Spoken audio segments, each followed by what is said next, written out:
There's a concept that I don't want to be an icon.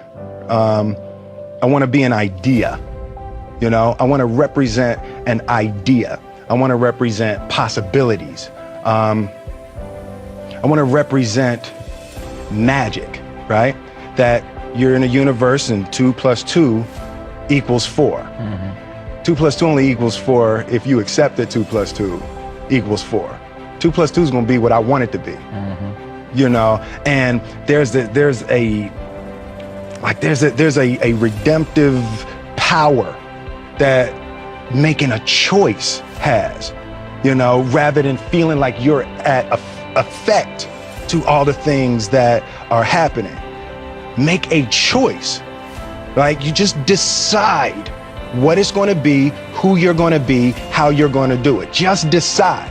And then from that point, the universe is going to get out your way. It's like, it's water. It wants to move and go around stuff, you know. So for me, I want to represent possibilities. I want to represent the idea that you really can make what you want. One of my favorite books is The Alchemist, Paulo Coelho. And I just believe that. I believe that I can create whatever I want to create. If I can put my head on it right, study it, learn the patterns, and you know, it's hard to put into words, some real metaphysical, esoteric nonsense, but I feel very strongly that we are who we choose to be. Between depression and joy, right? And I think it's purpose, right? It's like when you wake up in the morning and your life means something to somebody other than you, that you have a purpose. If you don't go do the things that you're going to do, people's lives will suffer. And I think that kind of purpose, that like to live in service, not to you, but to live in service to humanity, to live in service to your family, to live in service to your church, to your city, to your country, to the world. Living in service is that, I feel like that is the purest form of joy. This is not this wonderful, esoteric, elusive, God-like feature that only the special among us will ever taste. You know, it's something that truly exists in all of us. It's very simple. This is what I believe, and I'm willing to die for it. Period. It's that simple. I know who I am, and I know what I believe. I know who I am, I know what I believe. That's all I need to know. And that's all I need to know. So from there, you do what you need to do. Yeah. You know, and I think what happens is we make the situation more complex than it has to be. Because we're looking for complexity. There's got to be something complex to understand. It can't be that easy. Only thing that I can see, and you can never really look at yourself, the only thing that I see that is distinctly different about me is I'm not afraid to die on a treadmill, right? I will run. You would not be outworked. I will not be outworked, Right. period. Yeah. You know, you might have more talent than me, you might be smarter than me, you might be sexier than me, you might be all of those things. You got it on me in 9 categories. But if we get on the treadmill together, right? There's 2 things. You're getting off first, or I'm gonna die. It's really that simple, right? So let's go back to the question about what if people block me out. There's gonna be 2 options. I'm gonna get back in, or I'm gonna be dead. Right? It's like, you're not going to outwork me. It's such a simple, basic concept. It's the guy who is willing to hustle the most is going to be the guy that just gets that loose ball. You know, he got okay, he got 2. Ooh, God, he hustled, he grabbed that one. That was going to be out of bounds, but he saved it back in. It's like the commodity that I see the majority of people who aren't getting the places they want or aren't achieving the things that they want in this business is strictly based on hustle. It's strictly based on being outworked. It's strictly based on missing crucial opportunities. I say all the time, if you stay ready, you ain't got to get ready. Separation of talent and skill is one of the greatest misunderstood concepts for people who are trying to excel, who have dreams, that want to do things. Talent you have naturally. Skill is only developed by hours and hours and hours of beating on your craft. There's no easy way around it. No matter how talented you are, your talent is going to fail you if you're not skilled. You know, if you don't study, if you don't work really hard and dedicate yourself to being better every single day, you'll never be able to communicate with people. I'm motivated by fear. Fear. You know? Fear of what? Fear of fear. I hate being scared to do something.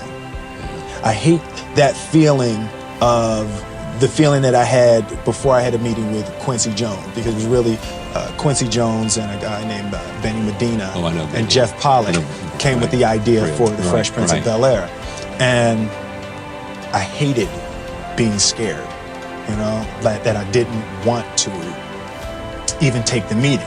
There were opportunities during when my first year as a rapper. Bill Cosby and the people on the Cosby Show had seen my music video and called me to be a character to come and try out for the Cosby Show. And just every time it was set up, for some reason, I couldn't make it. The fear of fear. The fear. I just hated that, being scared to do something. And I think what developed in my early days was the attitude that I started attacking things that I was scared. I realized that to have the level of success that I want to have, it's difficult to spread it out and do multiple things. You know, it's in order to be world class, and I've made a decision. I want to be world class, and it takes such a desperate, obsessive focus to excel on the level that I want to make movies. You know, I was Star Wars when I was young. I sat in the movie theater and watched Star Wars, and I just couldn't believe that movie made me feel like that, just floored and just stunned by the creativity. And I'm realizing that in order to move people in that way, in order to touch people in that way, you really got to focus with all of your fiber and all of your heart and all of your creativity. The concept of improving lives runs through the center of everything I do. And then I realized that the way to improve lives is to continually improve yourself, right? So with that, every morning when I get out of the bed, you know, I haven't fixed everything in the world yet, so there's always something to do. And in this film, I read an interesting quote for the Siddhartha Gautama, the Buddha. He said that good people have to get out of the bed every day and try to empty the ocean with a ladle, right? And I thought that was, you know, I knew that was profound, and I paused for a second, and I said, all right, what the hell is a ladle, right?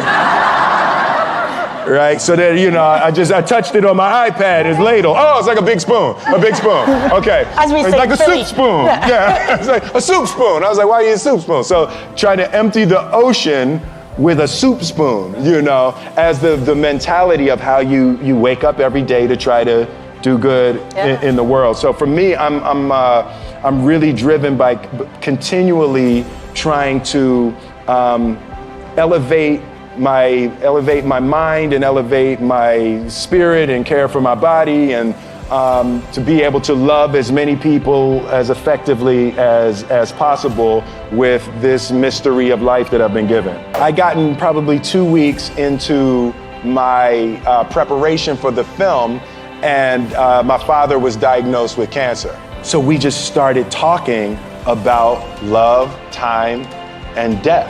And it was some of the most open and powerful conversations that we'd ever had. And they gave him 6 weeks. And he lived for 4 months. So about 3 months into the 6 weeks, I go to see him one day and he said, man, this is embarrassing.